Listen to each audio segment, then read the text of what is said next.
Forget free agency, Bryce Harper and Manny Machado. The most important person this baseball offseason is Commissioner Rob Manfred.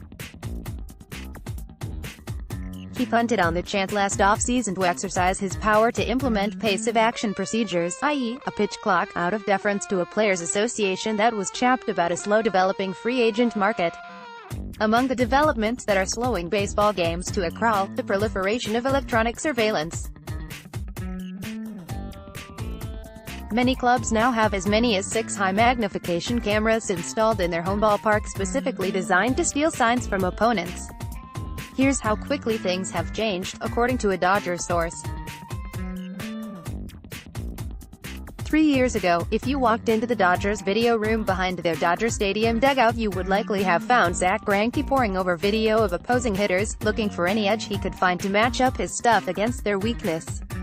This year, if you walked into the same room, you would have found a small army of 20-something analysts in polo shirts and slacks poring over video from the in-house cameras, like the security room at a Vegas casino. Most teams train their cameras on the catcher, the pitcher, from several angles, the third base coach and the dugout. These cameras are not used for training purposes.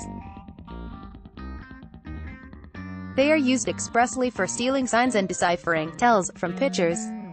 "We've reached a point," said one club executive, "where the attractiveness of the sport as an entertainment option has been lost in the quest to find every incremental edge. And video has changed things rapidly. I'm increasingly thinking something has to be done. Make sure to get SI's Red Sox 2018 World Series commemorative package in your championship gear to celebrate." Catchers now have to give multiple signs even with nobody on base, and they have to give signs for what sequence they are using before giving the actual signs for the pitches. The first thing Manfred should do is order all in-house surveillance cameras eliminated. "I'm all for that," said one big league manager. The big market teams have an advantage there. Now everybody is suspicious, and teams are suspicious because they're pulling the same tricks they're worried about the other guy pulling. Analytics have changed the game. Not better, not worse, just different, and most of the advantage from data is on the run prevention side. There is a reason getting a hit in the majors is harder than any time since the DH was added in 1973. Pitching never has been harder to hit. Pitchers have learned to throw harder and spin the ball better. Teams have learned that spreading the work among more pitchers is more effective than asking starters to pitch every 5th day 3 times around a lineup for 250 innings a year. Now what? The market this year won't be any better for 30-somethings and defensively challenged hitters. And the time between balls in play continues to expand. Baseball has tremendous young stars and strong teams in New York, Chicago, Boston and Los Angeles. It is the content king of sports, with more than 2,000 games and reaching more people around the globe in more ways than ever before. But it has an image problem. The preeminent national narrative about baseball these days is its laggard pace. Manfred can let it fester, or he can absorb the animosity of the union, which doesn't appreciate telling players how they should play baseball. This is not an argument about shifts, governors on pitching changes, or every silly idea somebody has about changing the structure and strategy of the game. Most ideas, anyway, would produce as little effect on how you watch baseball as did the limit on mound visits or the automatic intentional walk. This is about the dawdling between pitches. Full stop. If we can have the same game, but only quicker, we will all be better off. This postseason should have convinced Manfred that the game needs a jolt. I understand that with more on the line and only the better pitchers in play, you're going to see a slower version of regular season baseball. I get it.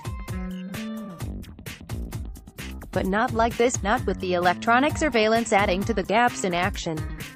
Here's what I found when I looked back on the 33 postseason games. Bad luck, baseball. Only 1 of 7 series went the full complement of games. Hitting is getting worse. The overall batting average was .218. The third straight postseason it dipped, starting from .227 in 2015. Pitchers throw harder. The average four-seam fastball was 94.7 miles per hour, up from 93.2 in the regular season. pitchers spin the ball more. They threw 29.3% breaking balls, up from 27.3% in the regular season. Strikeouts outnumber hits by a lot. The ratio was 1.29:1, up from a regular season rate of 1:1. Defense is less important. The ball was not put in play in 37% of plate appearances. Games take 43 minutes longer. The average game time was 3 minutes 47 seconds and 42 milliseconds, up from 3:04 in the regular season.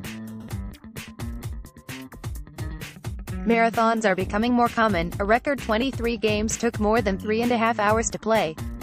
3 years ago there were 9. 4 9-inning games took 4 hours. In the entire decade of the 1990s there were 5. The bottom line, the average time between balls in play was 4 minutes, 39 seconds. You could listen in their entirety to I'm Waiting for the Man by Velvet Underground, running time 4:35, or Ramble On by Led Zeppelin, 4:24, waiting for a ball to be put in play. I love an extra inning game as much as the next guy. World Series Game 3 was a treat, and we'll always remember Nathan Eovaldi just as we remember Bill Bevins. But when you're asking viewers to watch 125 hours of baseball in October, to be precise, 7,514 minutes for those of you scoring at home, there's going to be a fatigue factor when you ask fans to devote 3 hours, 47 minutes on an average basis. Boston pitcher David Bryce, one of the slowest working pitchers in baseball, typifies the perspective of players. You're taught ever since you were a little kid to be able to slow the game down, and now baseball wants to speed it up, he said after World Series Game 2. I don't care. I'm taking my time. I know I'm slow. That's what Manfred is up against. A player doesn't think globally, doesn't think about entertainment market forces or shorter attention spans or easy access to diversions. Not baseball. Bryce's job is to get the next hitter out. I don't care is a common mindset when it comes to the pace of doing that job. But it is Manfred's job to care.